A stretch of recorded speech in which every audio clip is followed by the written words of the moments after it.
Welcome, all of you who are here physically, and those of you who are here electronically. My name is Richard Cohn. I'm one of the library trustees, and I have 27 brief announcements. And next week is Poetry Week. On Tuesday, April 21. Local poet Donna Parker will have a book launch for her book, Through the Eyes of Grief, A Celebration of Love. Donna has experience supporting hospice and bereavement groups, and that informs her work. The next evening, Wednesday, we host Born into Spring with local poets Crow Suncloud, Bowen Swersey, Paul Weiss, Wesley Seiden, and Diana Newman. For tonight's talk, please hold questions until Seth at least slows down, which will be sometime later. For those of you on Zoom, please use the chat thing. If you don't know how to do it, join the group. I don't either. But that's how to get attention, and Kate will be keeping track of who wants to be heard. Seth Singleton is the man you've come to hear. He's particularly qualified to discuss today's worldwide turmoil, its causes and its effects. His undergraduate work at Harvard and graduate work at Yale were a pretty good start. And he's had a lifetime of academic experience on every continent except Australia and Antarctica. You'd think he'd start with the age, but he didn't. His concentration has been political thought and comparative government. He was in Russia in the early 90s for the breakup of the Soviet Union. He was in Vietnam to help reestablish a university there after the American military left. He's taught in Tanzania, Russia, Ecuador, and has consulted in China, Mongolia, and Bolivia. It's obvious a man can't hold a job. National and international turmoil has been Seth's lifetime focus, and his evaluation of ongoing events today deserves our close attention. Seth. Thank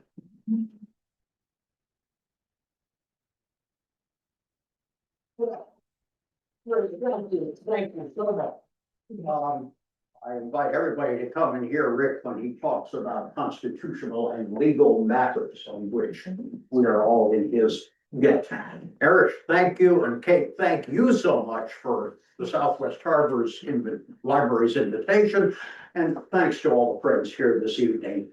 I really enjoy talking to my friends and neighbors because I think that's what this community is all about.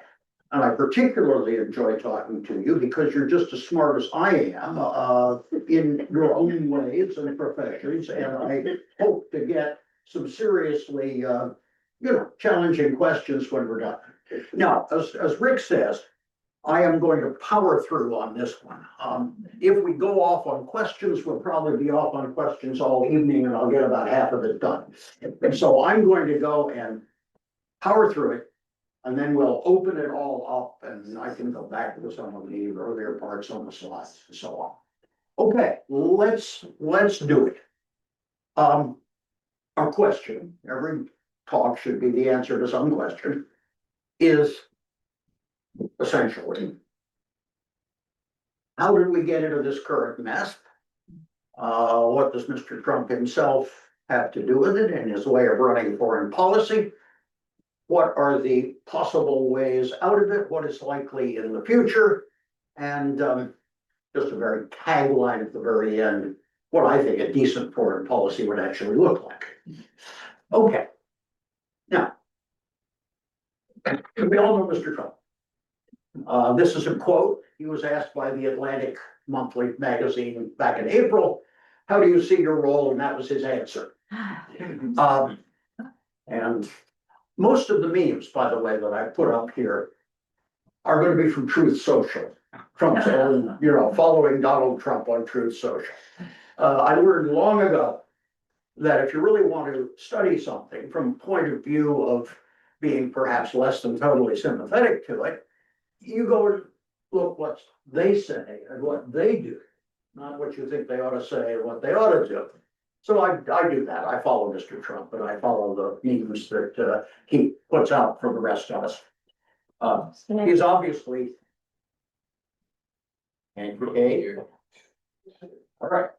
He's going to save us leading us through the waters to the promised land. This is planned for Washington, D.C. Doesn't really need a whole lot of explanation.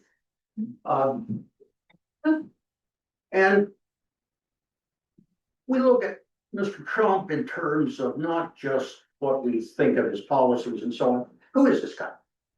Okay, well, this is who I think he is, at least in terms that we're interested in. Never had a boss, only subordinates. Never worked in a large organization. He was the unquestioned autocrat of a small family company. Now, that tells you an awful lot about the way he does business. He recognizes at least basically three kinds of people. None of them are women. Well, subordinates can do that. He's got other alpha deal makers, alpha males. He's got cronies, like Mr. Witkoff and his son-in-law Jared Kushner, who are leading our negotiations in the Middle East and also with Russia and Ukraine. Or Jason Wong, who he gives permission to export most advanced computer chips to China. Those are cronies. And he has subordinates. And that includes everybody in his cabinet and J.D. Vance and all the rest of it. But what he doesn't have are allies or colleagues. He's got an operational code. You threaten, then you negotiate, then you make more threats. Eventually you get a deal. I think somebody called it coercive bargaining. That's a pretty good name for it. Doing it right now in Iran. Bomb them, no, they don't make a deal, blockade them, maybe that'll do it, who knows what's next. It's that process. And deals are a dominance context test, they have winners and losers. Now, any connection you have with anything, with Harvard University, with law firms, with, the arts and libraries and the Kennedy Center, or with any country the US does business with, you weaponize it and you monetize it. They owe you tribute. You use that connection as a weapon. This goes on and on and on and over and over and over. Connections enable threats. If you want to be able to get away from this, just don't be connected. He's a publicity genius. You can go on with that. No question about that. Absolutely. That's what he's really good at. And I think this is critical for everything else. Mr. Trump has no sense of serving an institution beyond himself. He's the first president I have ever run into, those I have agreed more with and those I have agreed less with, doesn't matter. They all had a sense that they were serving something called the United States that went beyond them and was going to outlast them. Not Trump. The national interest equals his interest. He is the king and he owns the realm. Now, worldview. Okay.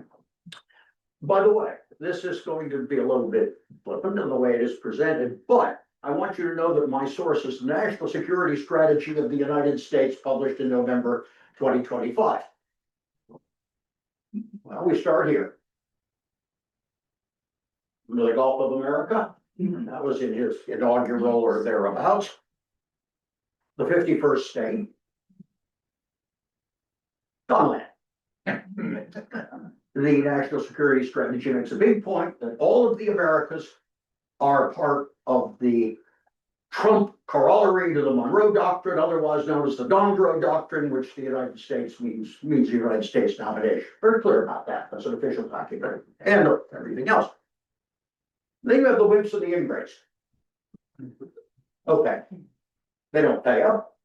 They're wimpy. They let themselves get overrun by Muslims and black and brown people, and they're going to lose their civilization, which is also ours, as a result. And they're not grateful to us. Clearly in the subordinate category. And you have an alpha male over here who you can do business with. You have greater Israel. You have a lot of money. You have countries. You're only refugees allowed in or oppressed twice. And then there's that part of the world out there, which just happens to be about, 75–80% of the world manufacturing economy at the moment. Well, they send us too much and we send them too much money, called trade. Got to balance it up. That's kind of unknown territory, but they make stuff. And by the way, I'm going to make a comment here. People in the east of the United States look to Europe and the Middle East. You come from New York and Florida, like Donald Trump, that's where you look. I lived 17 years in Portland, Oregon. You look the other way, and you darn well better understand what's going on in Korea, Japan, China, Hong Kong, Vietnam, and whatever, because you're facing that direction. And not Donald Trump. But he's going to go visit the emperor in May. Okay. There's something that isn't on this. And that's the lines that show people trying to come to the northern hemisphere, the areas of Western civilization. I found this is an official thing. America after 100 million deportations. It's going to be empty, it's going to be beautiful, it's going to be peaceful, and we're all going to be driving 1959 cars that burn gas.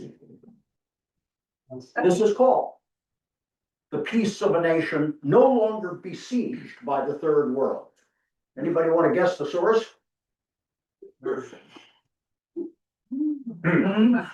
Okay. So that's part of it too. Now, we thought we were electing a peace president. That was the one thing about Donald Trump I actually liked when he ran for president. I'm in favor of peace. And he was going to keep us out of entangling wars and forever conflicts and all that mess in the Middle East where they've been spending thousands of years doing each other in and show no signs of stopping. It was very popular. Should have been very popular. It was popular. I mean, it was popular for good reason. And here, Mr. Trump is delivering peace. One of the 8 wars he claimed he settled between Congo and Rwanda and its proxies in Central Africa. The Democratic Republic of the Congo, Republic of Rwanda peace deal, which was a great idea. Studied that part of the world for about 70 years. Except that a week after the peace deal was signed, they were right back at it again. Okay, and that's true of several of his peace deals. Unfortunately, I think he was very sincere about that. He was going to end the war in Ukraine. I'll have that done in 24 hours. That was a campaign line about 2 years before he was elected, kept on repeating it, so on. Brings Zelensky to the White House, you have no cards, you have to accept inevitable defeat. And the pressure didn't work. Actually, the data are very interesting. In the last year, with constant assaults, Russia has taken 0.8% of more Ukrainian territory, less than 1%. And the Ukrainians now have superiority with drones, which they are sending to Saudi Arabia and other places in the Gulf. Greenland, forget it. That's been repeated just, last week. Whenever he gets mad at Europeans, he talks about getting Greenland. I think he really wants it. I think he feels that, it's a good deal. He'll pay for it. It's like buying a piece of real estate. What's the matter with those people? And if we don't get it, all go to the bad guys. Notice, by the way, that Which Way Greenland Man, which tracks a book from the 1970s, I think that was a sort of a racist tome, Which Way Western Man. In any case, there's no, where's Denmark? Where's Green? Yeah, it's part of Denmark. Well, it's not there. George Washington's going to sail to Greenland. That's another one. 2026, Greenland becomes ours, and in 2027, Canada. I picked these up from Truth Social. The Word of Peace. Logo. Should have a MAGA hat in the middle of it. Doesn't show the rest of the world. It's going to replace the UN. It's another Truth Social meme. And actually, I think it's very good that Trump pushed to get a ceasefire in Gaza. He tried in April, and then he managed to actually get one in September, except it hasn't amounted to much. The Israelis still control the whole place, and they don't let Palestinians into the half of Gaza where their army is, and no reconstruction has taken place. And the Board of Peace, which has 4 layers, Trump, the big board, the executive board, the operating board, and the in Gaza board, is nowhere on the ground. Unfortunately, I think it'd be wonderful if Gaza looked like that, just so long as people had jobs. You remember seeing all this from Jared Kushner. And then, of course, we had economic policy. Trump started talking about economic coercion, which to him was a substitute for military coercion. No, I think that's an improvement. I'd much rather see, conflicts over trade and whatever than B-52s or whatever, Hezbollah missiles and taking any direction. I don't care. And he keeps talking about the world's poorest economy. This is what they were supposed to do. And that didn't really work out that well. He had to keep kowtowing to the emperor over in that less known part of the world because the Chinese wouldn't send us rare earths or magnets. Shut down production and such. Did that twice, and to others as well. The growth rate is less than 1% the last quarter of 2025. The debt's growing. There's no job growth in manufacturing. Okay, that doesn't mean we're all starving. We're not. The economy is doing, sort of okay. It's congealing, is the way I would express it at the moment. But the promised land did not appear. I'll just leave it at that. It turned out the war was easier. We joined Israel in Israel's 12-day bombing attack on Iran in June. Now, we'll go on. The Iranians are bad guys. They're very bad guys. I just will make sure that everybody understands. I understand that. It's true. Is that what you do with it? Well, okay. Anyway. Claimed the nuclear materials were destroyed, but they weren't. That's why we're in the middle of a real war to try to get at them, among other things. Because, this didn't work. And by the way, the Iranians managed to fire back in June. They blew up some buildings in Tel Aviv. They weren't necessarily playing patsy at that point either. Then we got to Venezuela. And I'm skipping around here a bit, but not really. Okay. In the fall, we started shooting small boats. How many of you, by the way, remember the Tren de Aragua? It was supposed to be manipulating Venezuelans who'd come as refugees or whatever they came as, asylum seekers, to the United States. And it was supposed to be this nefarious gang network, run by Nicolas Maduro and his cronies in Caracas.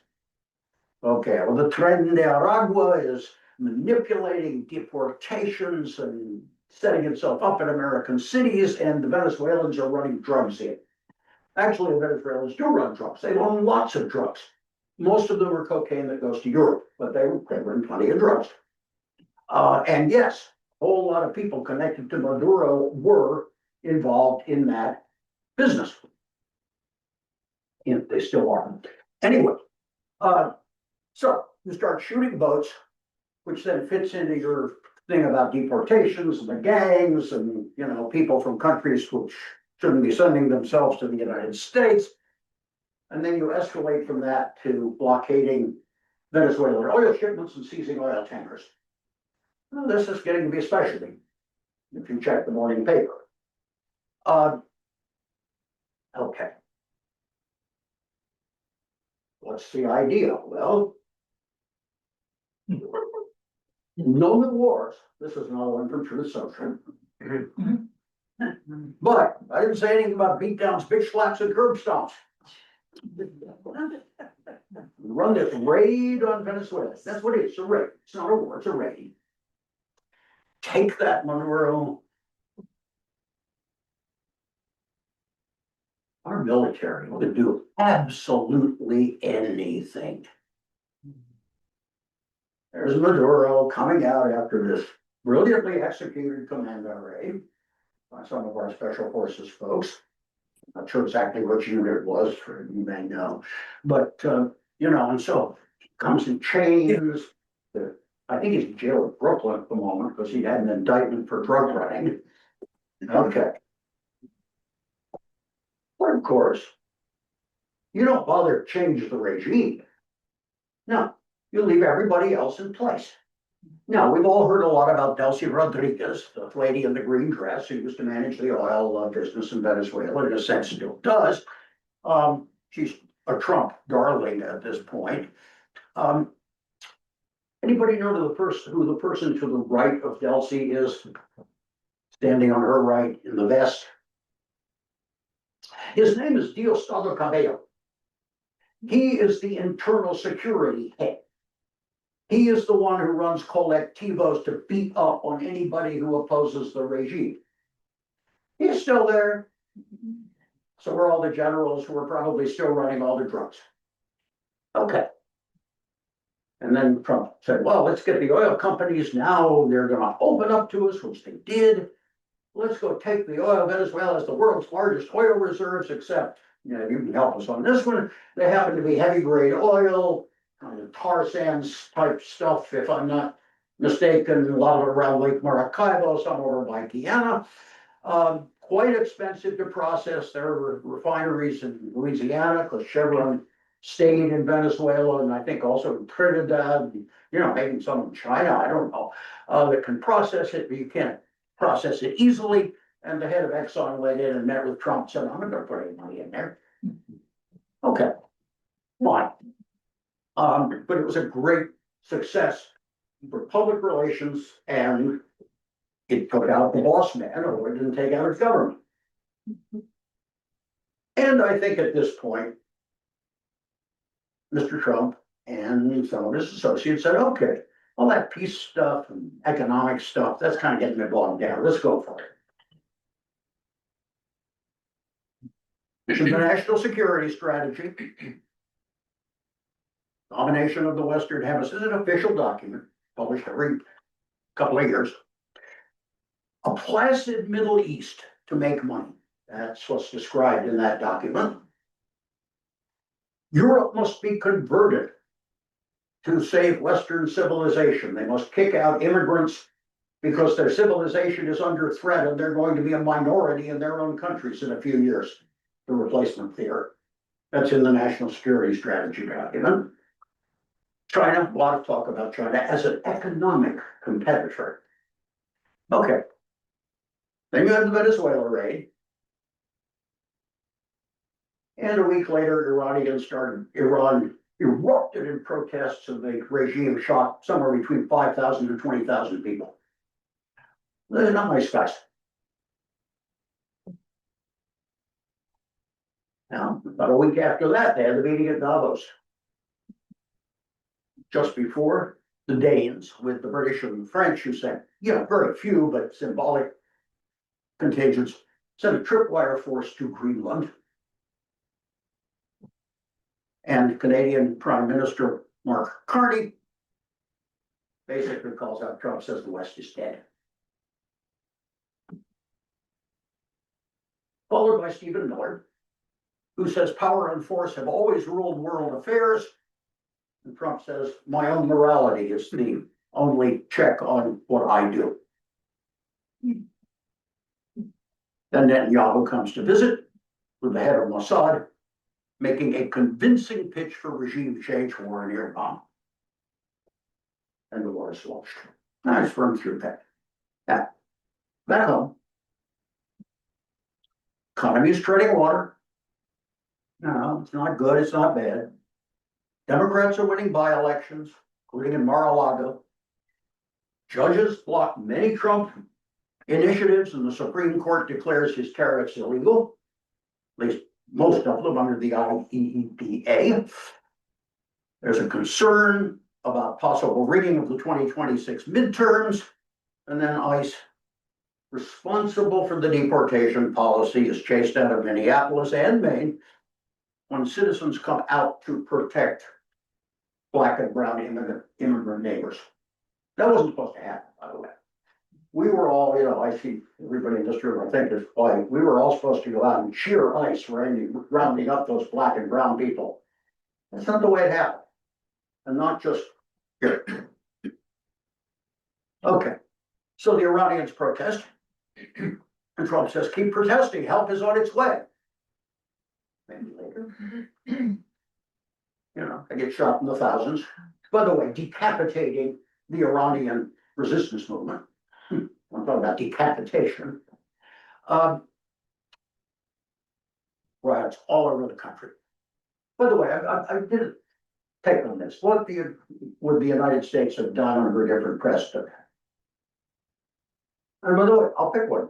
George H.W. Bush. Well, what George H.W. Bush would have done, and probably most of the others as well, either party, doesn't matter, they would have been calling up everybody in the world. They would have been besieging the United Nations. They would, yes, be organizing allied multinational military forces, and they would have put all kinds of international pressure from the entire world on the Iranian regime. Well, by that time, we were off in our own little bucket. This is Mark Carney telling us that the West is over. And that's not the way Trump operates. But that's the way you want to operate if you're going to actually do something about this stuff. Now, Just a little perspective. I'm trying, as you know, I'm. oh, yeah, it's always good. Here to Go for it. give you a hard time. It's not quite fair. We didn't see Obama and people when Crimea went down and Right. and Oh, and the Ukraine. No. We did No. not see that kind of what you just described as bringing together all the resources and making it. We ignored it. I would argue we've been ignoring Iran in many ways for a long time, and that's probably what we would have done. right. I don't argue with that.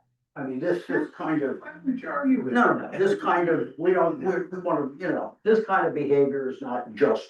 Yeah. No, I get your point, but But it's the saying help is on the way and then done. Anyway, but okay, and here's Carney. The old order isn't coming back. Nostalgia is not a strategy. And the combat troops arrive in Greenland. By the way, Lewis, 1941 to 2026, rest in peace. It's gone. History moves on. It's okay. History does do those things. It had a good run. Now we've got to get something else. And it wasn't going well back home. And Mossad and Netanyahu show up and they pitch the war. And we had a brilliant article on this in the New York Times by Maggie Habermas. I don't know how she gets her information, but what I also noticed is nobody denied any of it afterwards. Okay. J.D. Vance opposed the war. Boy, did he get punished for it. I'll get to that in a minute. Marco Rubio is kind of equivocal, General Kane skeptical, but apparently not forcefully so. And of course, Seth is all in for a crusade. And Trump consults his gut and says, go. I make decisions by my gut. I should have put that on the original Trump slide. No. No, Perhaps earlier presidents. Yes. You always got a temptation to go abroad, in search of victories. You can control foreign policy, at least a part of it is not other countries, you can control in the United States. You can't control the economy, really. And you can't really, you're constantly battling in domestic politics. Foreign policy, you can do what you want, pretty much. Okay. These didn't work, didn't produce wins or adulation or money. I think there really was this allure of the big white Christian super army. And I don't think Trump has much understanding. He has no experience in geopolitics or diplomacy. Got lots of experience in business deals, and he's a publicity genius. That's where he's coming from. Okay. Yes. And so up we go with the bomb. Thank you for attention to this matter. That's the truth. So we go to war. Here are the aims. Overthrow and replace the government of Iran. Wouldn't be a bad idea if it could be done easily, peacefully, whatever. And the Iranian capability to build a bomb, stop their support to allies, destroy their long-range missiles. Longer term, security for Israel, a placid, business-friendly Middle East dominated by Gulf Arab money, Israeli military power, and overall US influence. And, so something in it for me. Okay. Now, when this war started, a lot of you got it because I wrote it up and sent it out to people.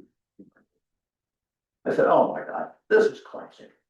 This is another short, victorious war. Okay.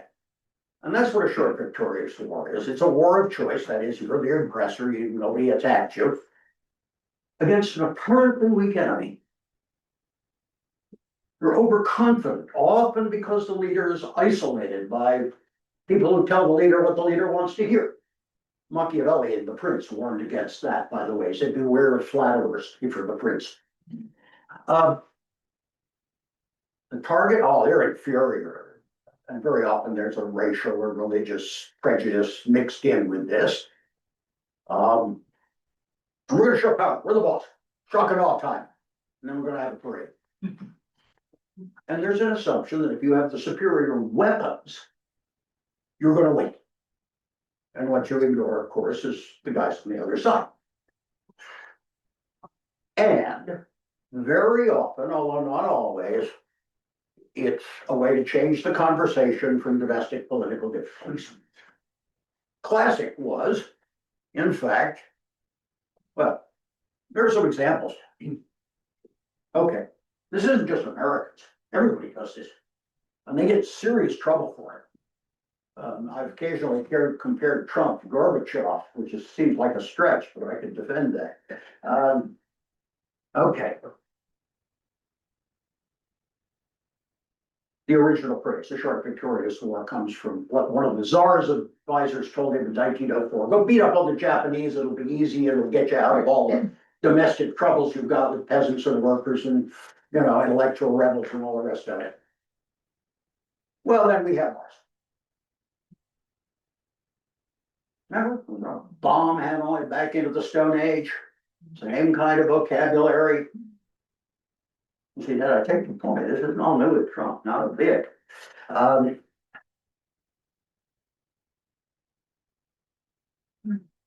that's the original phrase. The Tsar sent his fleet all the way around Africa to Japan to beat up on the little yellow men of Japan, of Nippon, and they all got sunk in one afternoon. Oh, that was a real classic. The Russians were going to be in Kiev in a week. That's a classic short, victorious war. It's now what, 4 years? 4 years. 300,000 Russian dead. Probably hundreds of thousands Ukrainian dead. There's the Russian armor on the highway to Kiev. And then we all remember this one, right? shock and awe, followed by Superman toppling Saddam Hussein, followed by mission accomplished. That was the cover of The Economist this week. Mission accomplished. And what did we actually get? Well, an insurgency in Abu Ghraib, which produced the Islamic State. There's a particularly American delusion. We could win wars by bombing. No war has ever been won just by bombing. Try to find one. We're going to be liberators. Well, not if you're bombing people and destroying their homes. Check out the Vietnamese and the Iraqis and now the Iranians on that one. I'm not a great fan of any of those governments I named. They were terrible, all of them, including the Vietnamese. But if you bomb people and destroy their homes, they're not going to be terribly happy to see you as liberators. You can win a war. They're discrete events. Well, in fact, most of them are flare-ups of stuff that's been going on for decades or centuries.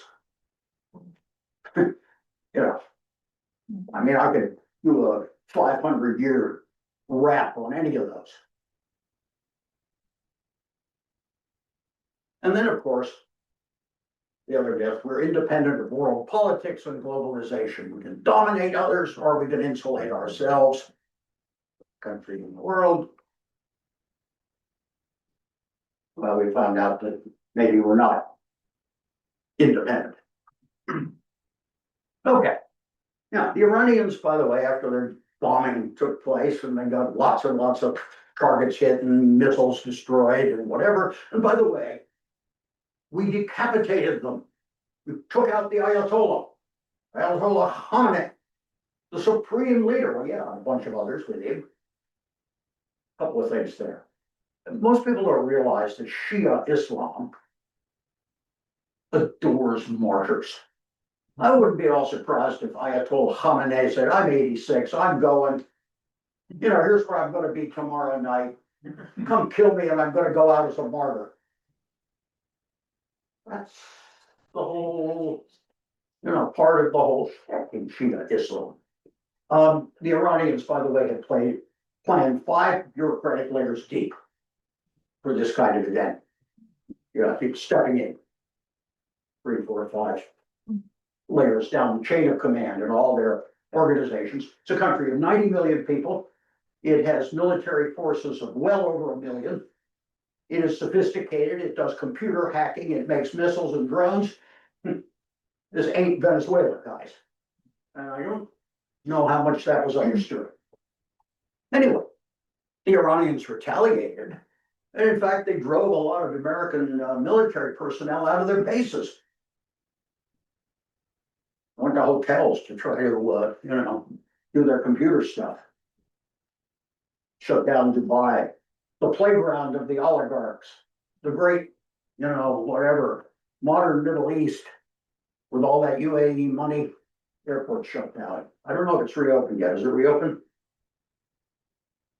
And then, of course, Hormuz. See that little, about 20 miles wide, but the passage for ships, by the way, is not 20 miles wide. Passage for ships is much narrower than that in the middle. Those red lines are, in fact, ships transiting. 20% of world oil exports, oops, missed the L, 20% of gas. And Iran, by the way, is 1/10 of the total out of the Gulf.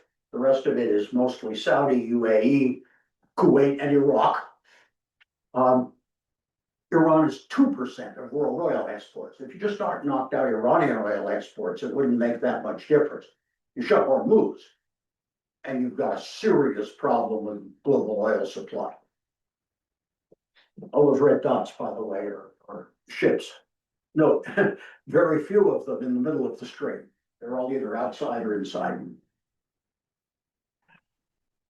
The oil and gas from Hormuz goes to Asia. Well, that means a lot of manufacturing is going to shut down. It means that a lot of countries that were, you know, doing whatever they were doing politically are going to start looking to the Chinese because the Americans just tanked their economy. Um, and by the way, not just China. China is the biggest place where and by the way, Saudi Arabia is the biggest exporter to China, not Iran. The Saudis are the ones who send China more oil than anybody else. Maybe the Russians more than Saudis now. Those are the two big sources of supply for China. Anyway, South Korea, Japan, and Southeast Asia all depend on this. So what are they going to do? Think they're going to be real happy about this in Seoul or Tokyo? Chinese have been stockpiling oil for a long time. They're now starting to dribble it out to others in Southeast Asia, like the Philippines, get in their good graces from their stockpile. Okay. The Europeans and the East Asians are the ones who are most dependent. That doesn't mean the same thing. And then there's the fact that you need liquid natural gas. The gas from the Gulf, copper is the big source to make fertilizer. Okay. It's not just India, and it's just the best example. Note, by the way, we've left the Americans and the Europeans. They're not very important in this. What's important is all that stuff that goes to Asia, and it makes fertilizer.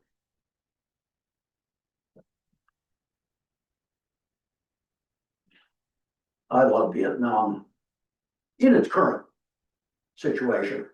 They've taken the hard edge off the Communist Party, and the economy's going great guns. And the most capitalist place I ever lived was, Vietnam. Every family's got a business and they're making money, and the place is growing like this. And they thought we were great. And they were collaborating to a degree with our military against the Chinese. And if you go to Vietnam, every major street in every major city is named for Vietnamese military heroes who fought China over the last 2,000 years. They're talking to the Chinese, give us a little gas. The millions of motorbikes are, nobody can get to work. Then you get Trump's threats. I won't bother to read all this stuff. But a whole civilization will die tonight, never to be brought back again. I don't know what want that to happen, but it probably will. However, now that we have complete and total regime change, where different, smarter, and less radicalized minds prevail. Oh yeah, those IRGC generals are different, less radicalized, sure. Maybe something revolutionarily wonderful can happen. Who knows? We'll find out tonight. One of the most important moments in the long and complex history of the world. Come on, guys. Okay. And then glory be to God, and then praise be to Allah. Okay. And then we get the biggest taco. Oh, they agreed to safe opening of the Strait of Hormuz, subject to. Okay. I agree to suspend the bombing for a period of 2 weeks. This is a week. No, we've got another week to go. Double-sided ceasefire. We have exceeded all military objectives. Yeah, right. Thank you for your attention to this matter. Big day for world peace. Big money will be made. You couldn't make this stuff up. Okay. So then we go to negotiations. I show you the US war aims, no nukes. Regime change, which obviously hasn't happened. That's not, no missiles, no support for Hezbollah, Hamas, and the Houthis. And there's Iran's 10 points. Now, the Iranians have been negotiating with the United States. Remember, it took 2 years to get the Obama deal. Held it forever. And they've been negotiating with other people forever, like about 5,000 years. They're not done with this stuff. They're very, very good at it. Okay. So that's what the Iranians say they want. Obviously, this is a negotiating position, and they're going to move further than this.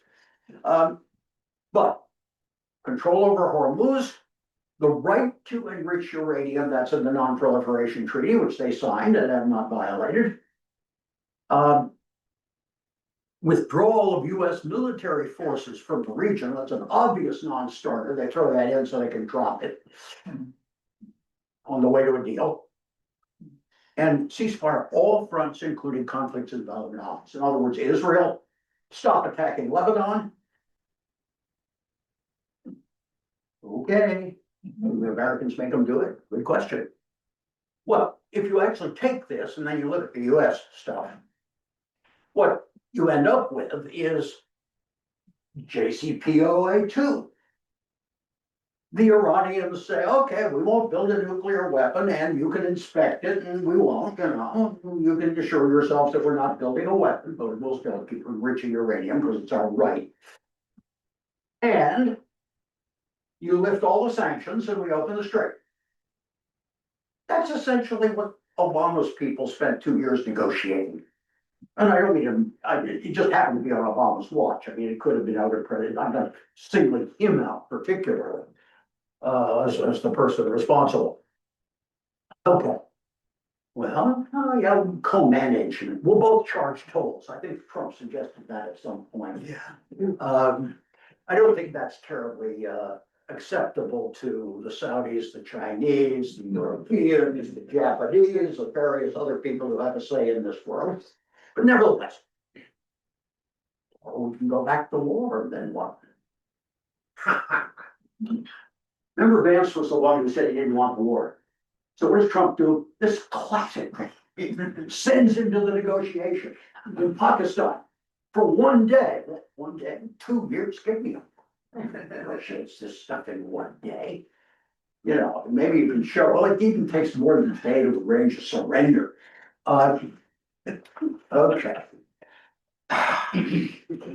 And Rubio, and it's just Robin sitting there with Trump watching the phony fight thing while this is happening. You couldn't make that up either. But poor Vance. I really felt sorry for him. I really did. We also, by the way, succeeded in gutting the Iranian opposition.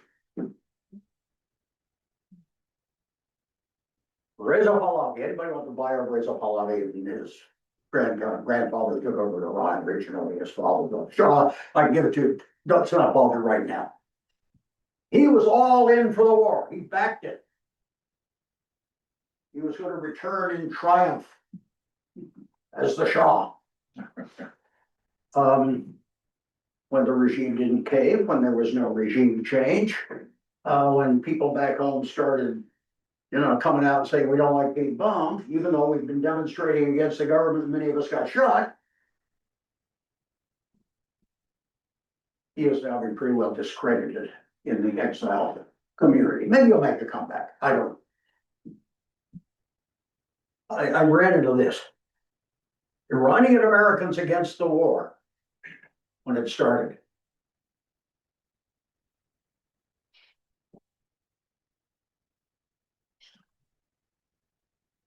Oops, I misspelled something there. They're anti-war. Note the Palestinian flag. This whole idea of resistance to the Americans becomes resistance to the Israelis, becomes pro-Palestinian, begins to raise all kinds of whiffs of anti-Semitism. There's a whole slippery slope in there. I have no idea how it's working out. Careful. And back home, there's no uprising. No. More and more people are coming out and saying, well, they attacked us. We're going to have to fight even though we hate the guys who are running the place. What do you expect? Whoops. Oh, well, wait a minute. Hang on. There we go. Now, serious question. Until this year, the United States supported Israel, funded Israel, sent advanced military weapons to Israel, but didn't participate with Israel in Israel's wars. That's a lie.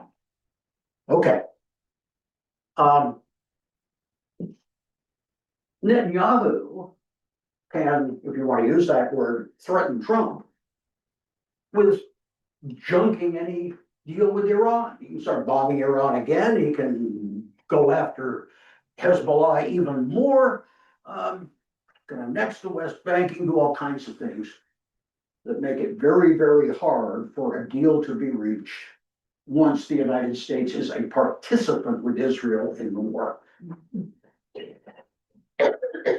Now, by the way, all the things that I want to absolutely make clear. Israel, yes, reacts to threats. The Iranians have spent 47 years saying they want to blow Israel off the face of the earth. Hezbollah in Lebanon, next door, it's got missiles that they've been shooting at Israel from off and on forever. And recently, their flag is almost a carbon copy of the IRGC in Iran.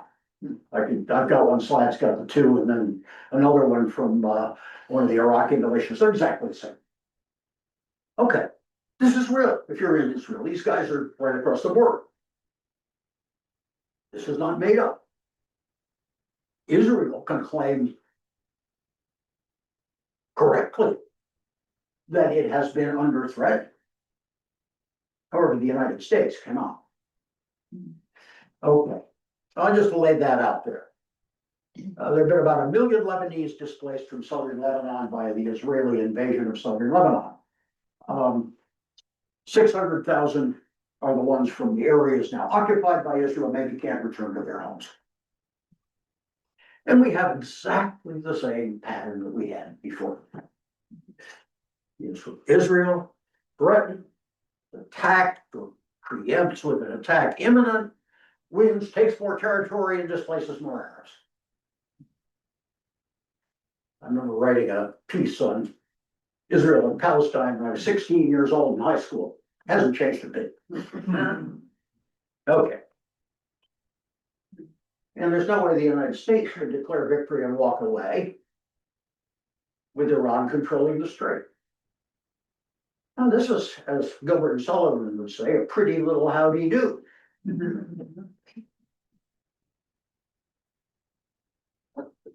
Try these guys. They're the ones who've been providing all the money. The money from European Union, Japan, Taiwan, South Korea really hasn't materialized, and I suspect now it never will. But the Arabs have been contributing money. Remember Qatar and the airplane, whatever. And if you're going to get investment in the United States, they're going to be the source. You're going to investment in Trump's family businesses and Witkoff's family businesses. They're going to be the source. And they are losing bait. Every day the Hormuz is closed. Either finish the job, whatever that means, good luck, try to figure out how. Nukes, 1 million people invading Iran, well, that'll take about a year to gin up, maybe 2. It took 2.5 in the Second World War. Get Hormuz open by agreement quickly. Besides, they're bombing us. The Iranians are bombing us. They'll throw that into the mix.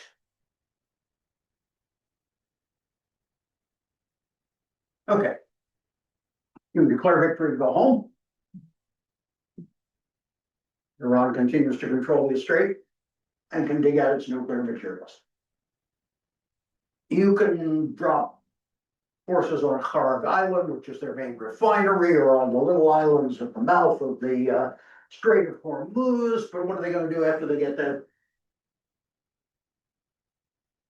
They'll just be under constant bombardment. You have to supply them. It's going to cost a whole lot of money. And you get some serious number of American soldiers killed. Now, I'm asking a straight question. You think the US public will stand for another open-ended Middle East war? I don't think so, but I may be wrong. I don't have a better sense of that than you do. Or you can do it wrong. Delay, threaten, negotiate, hope for a deal. Which has to do 2 things. It has to open Hormuz, and the Israelis could probably live with no regime change, but they probably can't live with A, no regime change, B, Iranian nuclear weapon capabilities. It took the Iranians a long time for them to get together again. And the regime in place still vowing to get them.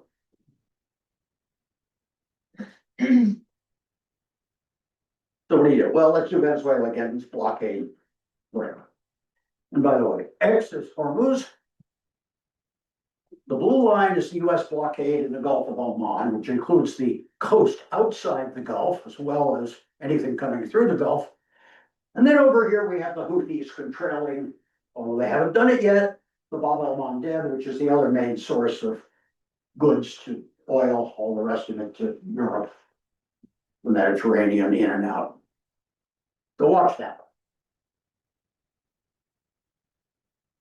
Okay, two things in a larger context. Well, we talked about Mark Carney and Davos and Greenland and all that. The Europeans are cutting loose from the mothership, and they're actually doing it quite successfully. Most people don't realize the Ukrainians are holding their own, or even reasonably a little better. They're actually taking back a very, very far. But basically, you know, it's blocked. It's frozen, which means from the Russian point of view, a defeat. Actually, also means from the Ukrainian point of view, a defeat because they've lost territory and they're not getting it back. The casualties are mounting, and the Ukrainians now have developed a drone and anti-drone technology that gives them control of the airspace over the battlefield. And that's huge if you're a military person. The EU was supposed to fragment, according to Trump and his people. It is consolidated. Germany is rearming. Not talking about it much, but you know, Germany and Russia, well, they've been at that since Alexander Nevsky in the 1200s. Could happen, you know, I'm not sure there's a big war, but you know, that is one of those 1,000-year tensions that have never gone away. And the Scandinavians are all in at this point with the EU and, well, in NATO, but NATO and whatever the Europeans cook up inside NATO or around it, they're all into an anti-Russian military force. That's huge.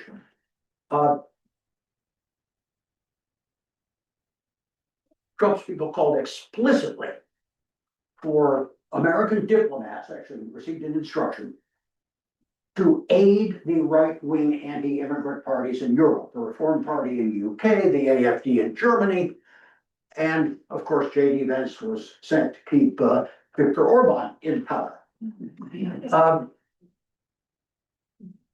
Marine Le Pen in France and Bardella are understudy, distancing themselves from the United States. They're going globalist. Charles de Gaulle. They're going French nationalist, which can also be anti-American French nationalist. Giorgia Meloni in Italy. She's doing the same.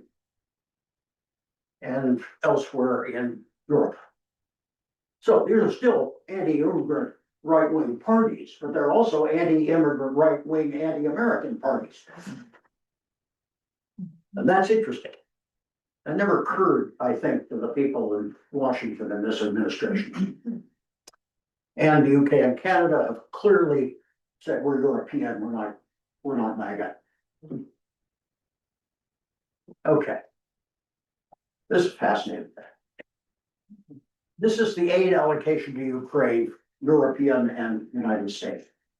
Orange is the US, blue is Europe. Now, last year, of all the Russian attacks, they got 0.8% of Ukraine gains. All of the aid came from Europe.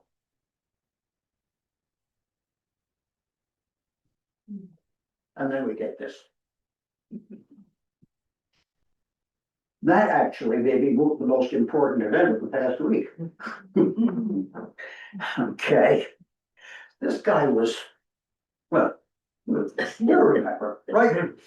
We want to be like Hungary. It's no immigrants, it's Christian, it's white, it's whatever it is. You know, it's illiberal, it controls all those woke types.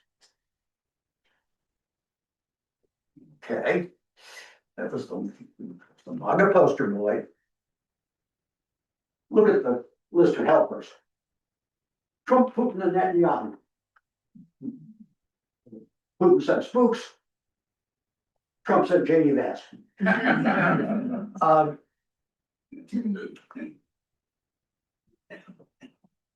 And how are they defeated? Corruption and economic stagnation, and there is a lesson there, folks, for people in the United States. Okay. Takeaway is extremely important. Oops. I'm the wrong way here.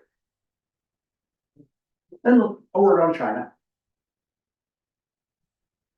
Trump has been accommodating, be a good word. If you're really anti-Chinese, you'd say appeasing, but I'm happy to go with accommodating. We'll send them advanced chips. They keep access to TikTok algorithms and probably data. Clear. No more defense of Taiwan rhetoric. Forget it. Sideline the China hawks in Washington.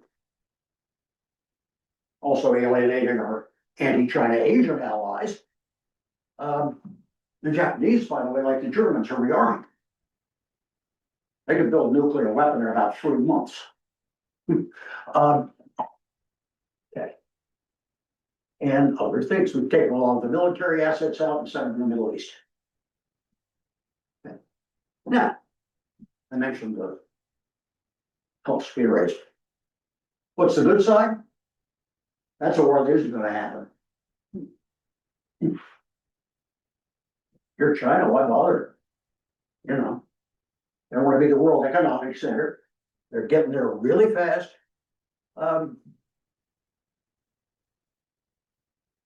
do we manage American decline? That's the question you ask if you're China. And by the way, most Americans don't understand the last point. Chinese could cut off all trade with the United States more easily than we could cut off all trade with China. We send them nothing that is essential to them. And it would, if it were literally cut off tomorrow, reduce their GDP temporarily by maybe 2%. Most people don't understand that. I'm not sure Donald Trump understands that. And maybe on to Cuba. Only President Trump can save America and the world from a totally communist takeover. Okay, all right. This is a failed communist state, evolving as it will into a corrupt ruling oligarchy like Venezuela, like Nicaragua, like Angola. It's a well-worn path. Don't know what the Miami Cubans will do. Marco, yeah, he's doing well. And they're really ready for you. This is not a war. This is something that's, you know, I suspect they'd be delighted to have a little investment. Okay, now, 3 more points and I'm finished. I know I'm taking too long, it's okay. Are we in a mega downward spiral at this point? I will just leave that there. You can look at it. And by the way, note the serious feud with the Pope. That started in January. The Pope has said, I don't like wars. I don't like wars that are unnecessary. Stop. And Trump's people went to the Pope and they said, we're conquering for Christianity. The Pope said, forget it. It's not what you're doing at all. Now, who's the Pope? Where's he from? Chicago and Argentina. Who does he really speak to in this country? Latinos who vote. That's interesting. I'm watching that. I don't know what's going to come in. Anyway, now, how do you get yourself up out of a spiral? Good question. I don't know. Maybe it's possible. And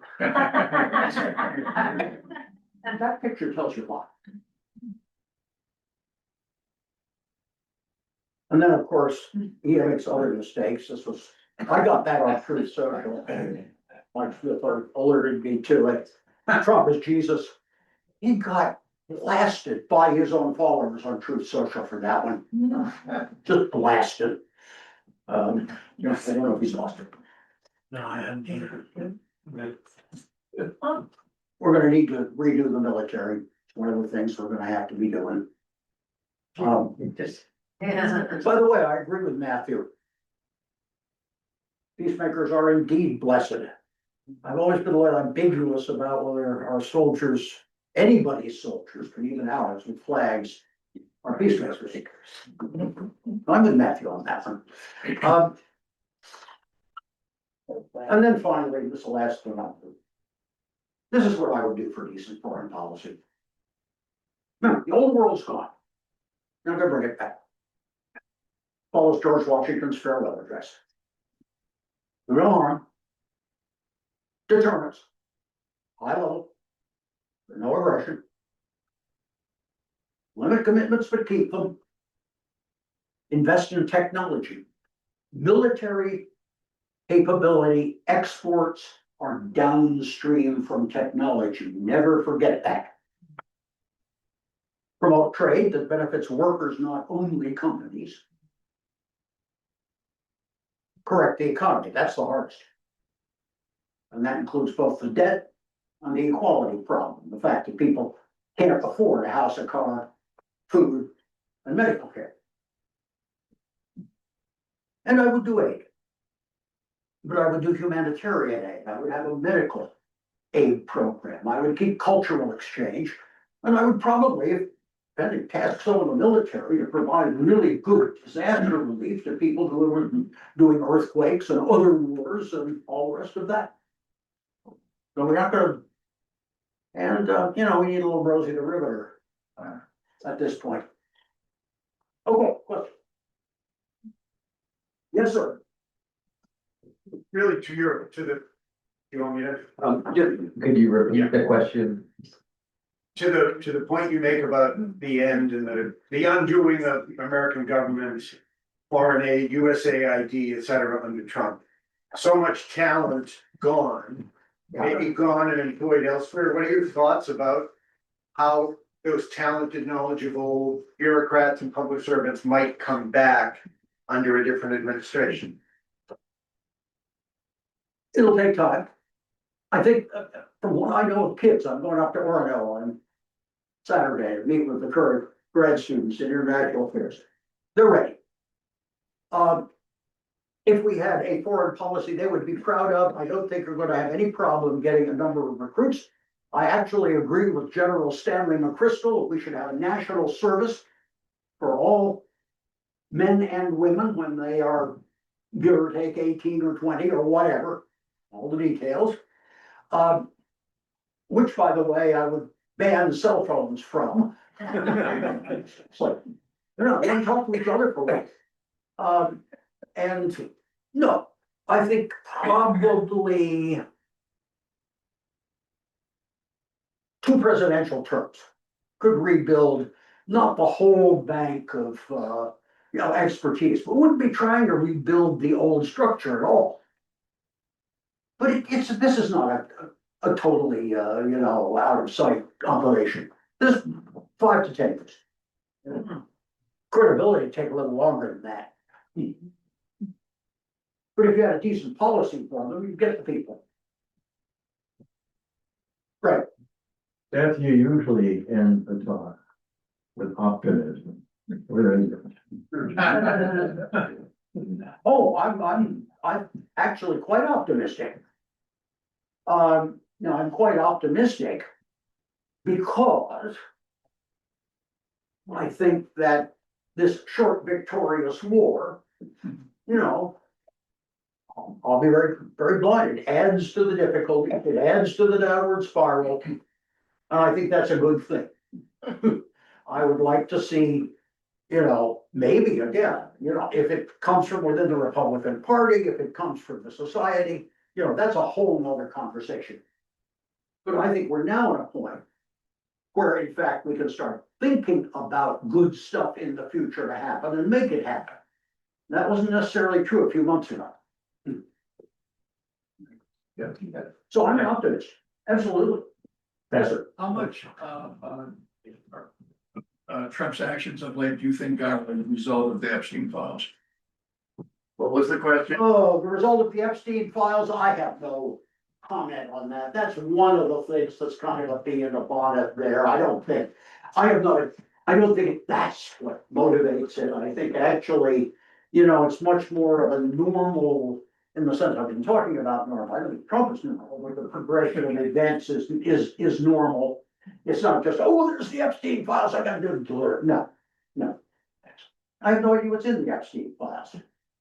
I think it's piece of the, of the downward spiral at this point, clear. But it's a piece.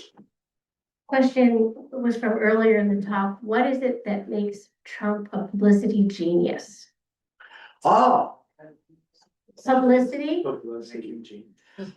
The fact that he could get elected as president when nobody thought he was even involved in politics in 2016, and the fact he get reelected in 2024 after he clearly had tried to, overthrow the system after he lost the 2020 election and keeps on denying it, and go on and on and on and on. How does he do this?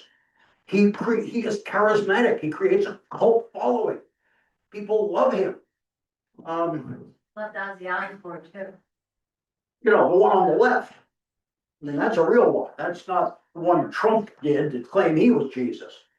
No, it's real. And I can see the charisma. And it does no good to think it isn't there. I mean, he's a master of language. Those tweets are amazing things.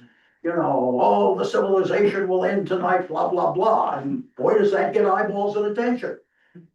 Being a publicity genius doesn't mean you're telling the truth or making a good prediction. Yes, sir. So I have more immediate questions. If you feel that you understand to some extent Trump's thinking, then what do you predict he's going to do about Iran? Is he going to escalate, commit ground forces, or just accept this, observe Iranian conditions? I don't think Iran is going to take down. So what is Trump going to do? I don't think they are either. At least not unless they get a really sweet deal. Is he gonna send ground forces?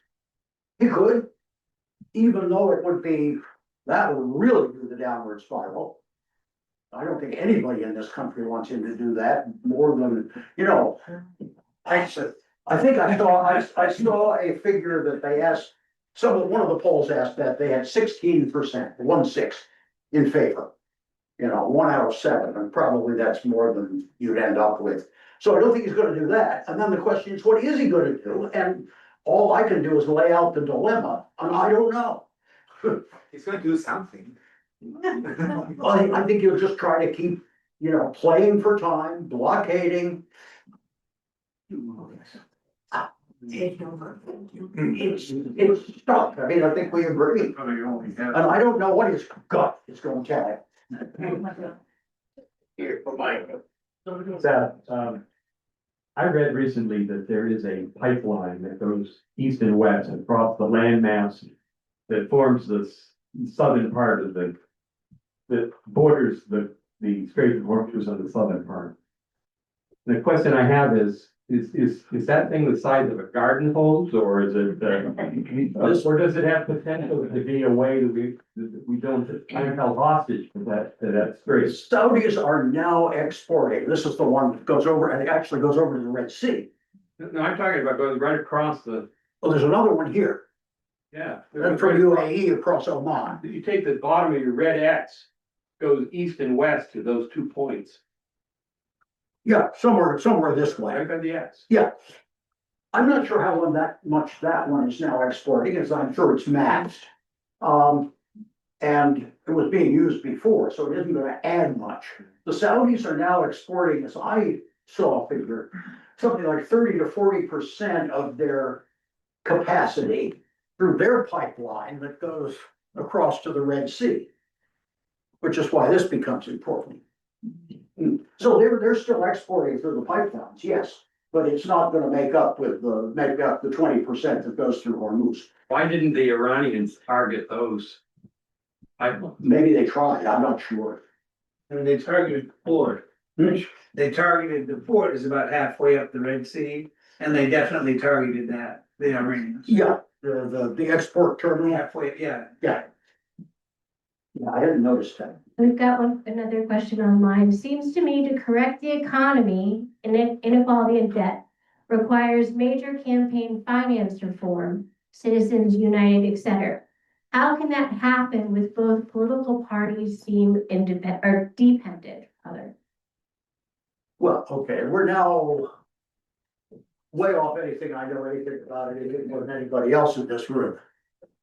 How can we ever, if you won't get economic reform unless you get campaign finance reform, which then would hold back the money and influence of wealthy donors, which is essential to get economic policies changed.